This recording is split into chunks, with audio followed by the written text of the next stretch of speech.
Oke, mari kita sambung lagi kelanjutan dari novel Revenge of Iron Blood.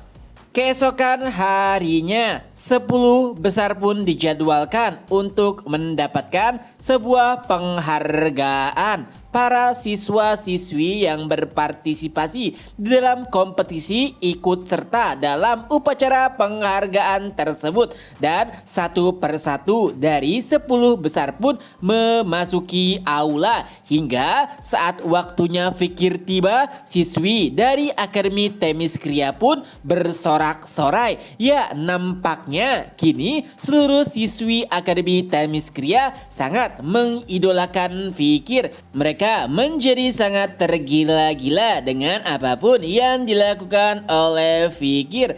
Bahkan mereka sampai mengabaikan ketua OSIS mereka, yaitu Merlini Loveguard, yang mendapatkan posisi kedua dan masuk bersama top 10 lainnya.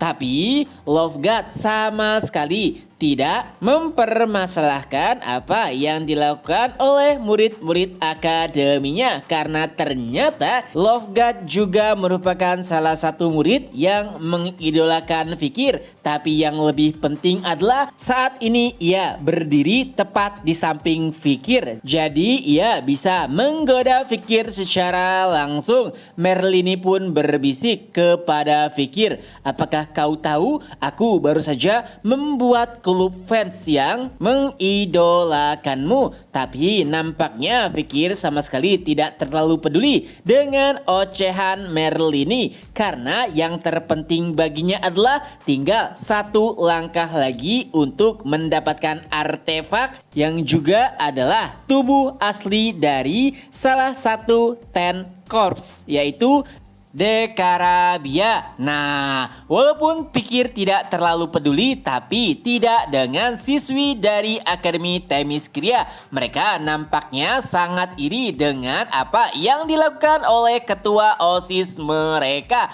Para siswi pun mulai memprotes karena nampaknya Loveguard berusaha memonopoli Fikir seorang diri. Bahkan ada juga siswi yang meminta Loveguard untuk turun dari jabatannya karena bertingkah tidak adil dan mementingkan dirinya sendiri. Ya, semua itu karena Loveguard nampaknya tidak ingin berbagi Fikir kepada siswi lainnya. Tapi nampaknya Loveguard juga tidak terlalu peduli dengan ocehan dari siswi-siswi akademinya. Ia bahkan mengajak Fikir untuk berkencan tepat setelah kompetisi berakhir. Kencan yang dimaksud seperti kencan berkelompok, di mana Fikir akan membawa rekan-rekannya, begitu juga dengan Loveguard, dan mereka pun akan saling berkenalan. Tentu saja Fikir tidak terlalu mempedulikan hal tersebut, tapi tidak dengan rekan-rekan Fikir. Tudor, Sancho, Piggy, dan yang lainnya sepertinya ingin ikut serta dengan rencana yang diusulkan oleh Merlini Loveguard. Nah, di tengah-tengah perbincangan tersebut sebenarnya Profesor Banse tengah memberikan pidato kepada para peserta, dan saat pidatonya berakhir, ini adalah waktunya untuk memberikan penghargaan kepada 10 besar, juga menentukan di manakah lokasi mereka menjalankan tugas individu ataupun magang. Top 10 pun diperintahkan untuk naik ke atas panggung. Lalu Merlini pun menatap ke arah Dolores dengan serius. Ia pun berkata, "Aku akan membiarkanmu mendapatkan posisi pertama, tapi tidak dengan Fikir." Ya, nampaknya Merlini menganggap jika Dolores menyukai Fikir itu semua karena Merlini nampaknya mendengar percakapan antara Fikir dan juga Dolores di balkon semalam. Tapi Dolores membantah apa yang dikatakan oleh Merlini. Sayangnya belum sempat Dolores menjelaskan kesalahpahaman tersebut, mereka keburu menaiki panggung. Nama mereka pun dipanggil satu persatu, dari peringkat pertama yaitu Dolores dan peringkat terakhir yaitu Hohenheim. Setelah diberikan penghargaan, kini yang tersisa hanyalah memilih tempat mereka magang.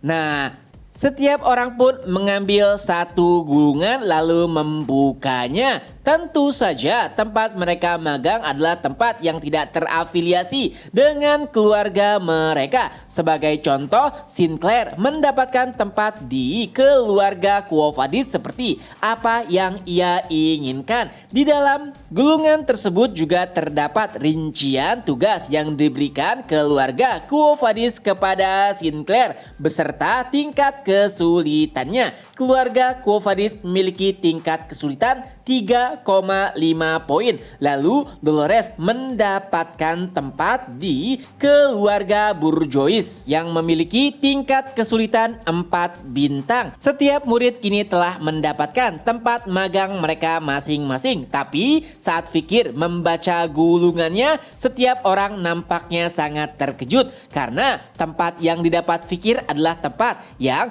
paling sulit dan juga paling dihindari oleh setiap murid, yaitu keluarga Baskerville. Bahkan sebelum membacanya, setiap orang nampaknya sudah tahu misi macam apa yang akan diberikan oleh keluarga Baskerville. Pastinya adalah berburu monster di perbatasan barat. Tapi nampaknya Fikir tidak terlalu peduli misi apa yang akan ia jalankan karena sepertinya sudah lama pula ia tidak pulang ke rumahnya. Walaupun sebenarnya Fikir tidak terlalu suka saat berada di keluarga Baskerville, tapi ia juga harus mengecek sisa-sisa iblis yang mungkin merupakan bawahan dari Andromalius yang sebelumnya menyusup ke keluarga Baskerville dengan tubuh Seth Baskerville. Keesokan paginya, Fikir pun langsung meninggalkan asrama pagi-pagi buta. Ya, itu semua dilakukan oleh Fikir agar tidak ada reporter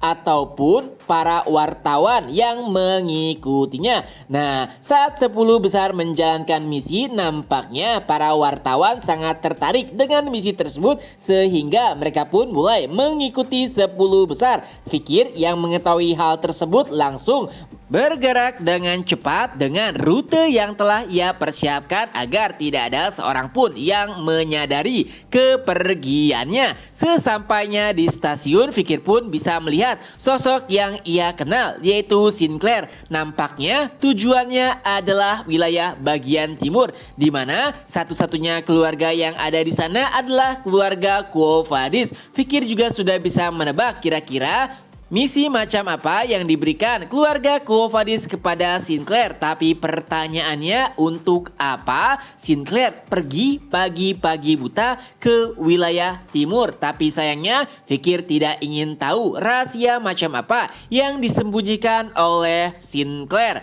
Beberapa waktu pun berlalu. Akhirnya Fikir pun tiba di kediaman Baskerville. Kini ia langsung menghadap Hugo. Tapi anehnya Hugo yang ia kenal sangatlah berbeda dengan Hugo yang terakhir kali ia temui. Tubuhnya menjadi lebih gemuk, kumisnya juga sudah mulai tumbuh kembali dan rambut juga jenggotnya semuanya dikepang. Sama sekali tidak menunjukkan karakteristik Hugo yang pernah ia kenal. Tapi yang lebih mengesankan adalah ruangan Hugo yang sebelumnya nampak sangat suram, kini terlihat begitu ramah dengan anak-anak. Nampaknya kehadiran Pomeranian telah mengubah Hugo sepenuhnya. Saat kedatangan Fikir, Hugo pun berkata, "Nak, sudah lama tidak bertemu." Mereka pun berbincang sejenak hingga beberapa saat setelahnya pelayan pun masuk. Fikir nampak terkejut dengan pakaiannya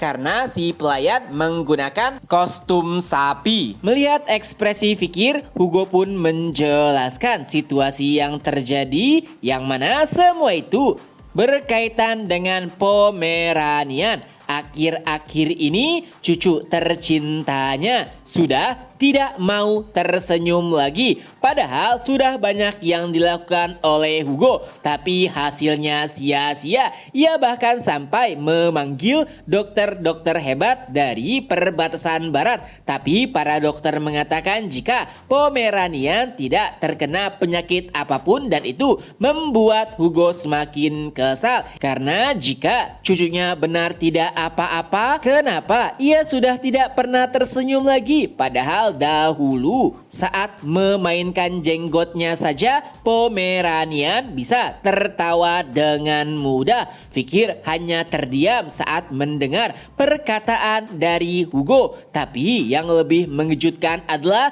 Fikir sempat membaca laporan tingkat 1 di keluarga Baskerville. Itu adalah laporan rahasia yang mana jika laporan tersebut bocor maka taruhannya adalah nyawa. Tapi yang mengejutkan adalah isi laporan tersebut semuanya berkaitan dengan Pomeranian. Fikir benar-benar bingung sebenarnya apa yang telah terjadi di keluarga Baskerville. Saat membaca isi laporan tersebut, Hugo pun langsung menatap Fikir dengan tajam. Fikir pun sadar walaupun tubuh Hugo telah berubah, tapi ia masihlah kepala keluarga Baskerville yang mengerikan. Lalu Hugo pun berkata, "Baiklah, mari kita mulai saja. Ini adalah ujian yang akan aku berikan kepadamu. Walaupun kau adalah putraku, tapi aku tidak akan membiarkanmu lolos begitu saja." Nah, ternyata ujian ataupun misi yang diberikan oleh keluarga Baskerville adalah misi bintang 5. Tentunya Fikir telah siap menerima misi macam apapun itu. Tapi saat mendengarnya langsung dari Hugo, Fikir hanya bisa terdiam dan terkejut. Ia juga berkata, "Apakah sungguhan itu adalah misi yang kau berikan kepadaku?" Ya, ternyata misi bintang 5 yang dimaksud Hugo adalah menjaga anak. Tentu saja yang dimaksud adalah Pomeranian yang saat ini tengah tertidur di pelukan Hugo. Ya, karena sudah lama Pomeranian tidak tertawa, itu membuat Hugo begitu khawatir. Jadi, tugas yang diberikan kepada siswa ataupun siswi yang magang di keluarga Baskerville adalah untuk menjaga anak dan membuat Pomeranian tertawa. Jika itu berhasil, maka Hugo akan membelikan stempel yang menunjukkan jika Fikir telah menyelesaikan misinya. Tentunya Fikir masih tidak bisa mempercayai misi yang baru saja ia dapatkan. Apakah mengasuh anak sesulit itu sampai memberikannya bintang 5? Dan beberapa saat setelahnya Pomeranian yang tertidur pun mulai terbangun. Lalu saat melihat Fikir, Pomeranian pun berkata, "Paman!" Dan saat itu pula ia pun tersenyum. Hugo yang menyaksikan hal tersebut tentu saja nampak begitu bahagia karena pada akhirnya ia bisa melihat cucu kesayangannya tersenyum lagi. Pelayan yang ada tepat di belakang Hugo tanpa basa-basi langsung menyetempel surat Fikir yang menyatakan bahwa ia telah menyelesaikan misi dari keluarga Baskerville. Sang pelayan juga berkata, "Akhirnya tugas diselesaikan. Misi bintang 5 yang tidak berani diterima oleh seluruh siswa akhirnya telah diselesaikan." Dengan itu pula chapter pun berakhir. Nah, itulah kelanjutan dari novel Revenge of Ironblood. Semoga terhibur. Ketemu lagi di next video. Bye bye.